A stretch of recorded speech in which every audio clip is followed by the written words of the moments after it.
Hello friends, pre-entry টেষ্টৰ কাৰণে notification আহি গ'ল 2-year diploma in elementary education DLEDৰ কাৰণে session 2026 to 28 কি qualification আৰু কেনেকৈ আবেদন কৰিব ইয়াতে এজ ক্ৰাইটেৰিয়া কিমান আৰু ফিজ কিমান এইবোৰ আজি আমি ইয়াতে ডিসকাস কৰিম যদি ভিডিওটো ভাল লাগে লাইক কৰিব কমেন্ট কৰিব আৰু সাবস্ক্ৰাইব কৰিবলৈ নাপাহৰিব ইয়াতে চাব পাৰে 2-year ডিপ্লোমাৰ কাৰণে এই নটিচটো মুকলি কৰি দিয়া হৈছে আৰু ইয়াৰে মিনিমাম এডুকেশনাল কোৱালিফিকেশন ক'ব গ'লে হায়াৰ সেকেন্ডাৰী পাস হ'ব লাগিব এটলিষ্ট 50% আপোনাৰ মাৰ্কস থাকিব লাগিব তাৰ পিছত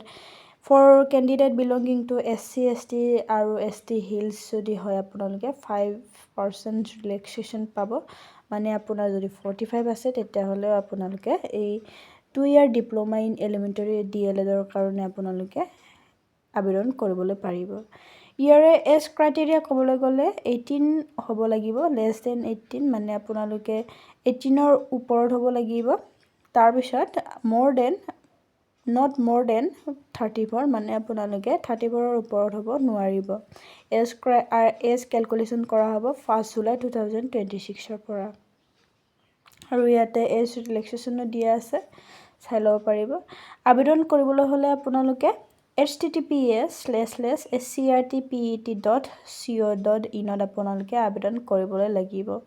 এপ্লিকেশন ফিছৰ ক্ষেত্ৰত ক'ব গ'লে 600 for all categories সকলো ছাত্ৰ ছাত্ৰীয়ে দিব লাগিব SC ST P আপোনালোকে যি হয় তেতাপিও আপোনালোকে 600 পে কৰিব লাগিব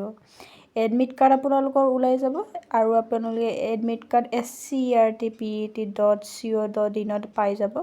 venue for free entry test আপোনালোকে নিজৰ এডমিট কাৰ্ডত পাই যাব ক'ত আপোনালোকে পঢ়িব এক্সাম চেণ্টাৰ ইয়াৰে ডেটসমূহ চাই লওক ইয়াৰ আপোনালোকে DLEDৰ কাৰণে 21 মানে আপোনালোকে আজিৰ পৰাই আবেদন কৰিবলৈ পাৰিব তাৰ পিছত 10 জুনত এই এপ্লিকেশন ফৰ্মখন ক্লোজ হৈ যাব এডমিট কাৰ্ড আপোনালোকে 5/7/2026 ডাউনলোড কৰিব পাৰিব জুলাইত ডাউনলোড কৰিব 5 তাৰিখে ডাউনলোড কৰিব পাৰিব আৰু এক্সাম হ'ব 12/7/2026 12 জুলাইত এক্সাম হ'ব আৰু ৰিজাল্ট মুকলি কৰিব 27 জুলাইত ৰিজাল্ট মুকলি কৰি দিয়া হ'ব ইয়াতে সম্পূৰ্ণ ডিটেইলছ আৰু ইম্পৰ্টেন্ট ডেটছসমূহ দিয়া গৈছে এতিয়া সকলোকে মোৰ ফালৰ পৰা বেষ্ট উইশেছ যেন এক্সাম কাৰণে আপোনালোকে ভালকে প্ৰিপাৰেচন কৰে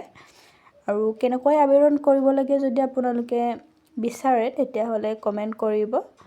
মই ভিডিও বনাই দিবলৈ চেষ্টা কৰিম আজিলৈ এইখিনি ধন্যবাদ জনাইছো